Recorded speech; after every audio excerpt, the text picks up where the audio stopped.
আমার কাছে মনে হচ্ছে আমি এখন আরব কান্ট্রির বিলাসবহুল আরাবিয়ান কোনো রেস্টুরেন্টে আছি। এই রেস্টুরেন্টের খাবার দাবার, পরিবেশ সকল কিছুই আরাবিয়ান স্টাইলে। আসসালামু আলাইকুম এভরিওয়ান। এখন আমি আছি আল মজলিস আরাবিয়ান রেস্টুরেন্টে, যা গুলশান 2 অবস্থিত।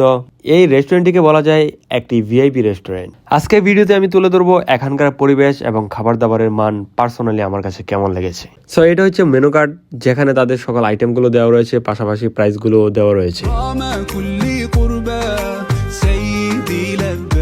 এখানকার ওয়েটারের ড্রেস আপ থেকে শুরু করে সকল কিছুই আরবিয়ান স্টাইলে পরিবেশন করেন। যাই হোক, এইখানে মূলত আসছি আমরা 7 জন অফিস কলিগ একসাথে ইফতার করার জন্য। পাশাপাশি আমাদের এই সুন্দর মুহূর্তগুলো ফ্রেমবন্দি করে রাখছি এবং এই রেস্টুরেন্টের সকল সৌন্দর্যগুলো আপনাদের মাঝে তুলে ধরার চেষ্টা করছি।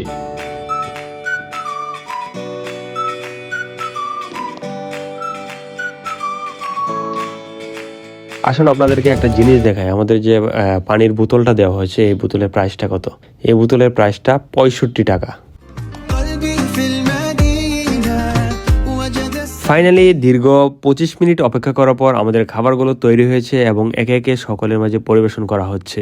তার মাঝে আরেকজন ওয়েটার আরাবিয়ান একটি সুগন্ধি নিয়ে আসছে, আমাদেরকে বলতেছে স্মেল নেওয়ার জন্য।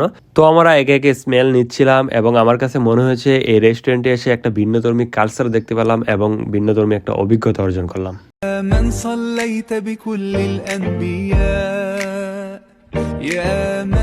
সো খাওয়া দাওয়া শুরু করে দিলাম। এখন খাবারের স্বাদের কথা যদি বলি, যেহেতু আরাবিয়ান স্টাইলের রান্না, মশলার পরিমাণ কম হওয়ায় পার্সোনালি আমার কাছে অন এভারেজ ছিল। তো আমাদের খাওয়া দাওয়া শেষে চায়ের মতো কিছু একটা দিচ্ছে, যেটাকে আরাবিয়ান ভাষায় গাহুয়া বলা হয়। এই গাহুয়ার নাম অনেক শুনেছি আমার মায়ের কাছে। যাই হোক, এই গাহুয়া আজকে নিজে চোখে দেখলাম এবং খাওয়ার সৌভাগ্য হয়েছে। তো আমাদের খাওয়া দাওয়া শেষ, সোনার বাংলাদেশ। চলুন এখন আল মজলিস আরাবিয়ান রেস্টুরেন্টের আশেপাশের পরিবেশটা সিনেম্যাটিক ভিউতে দেখি।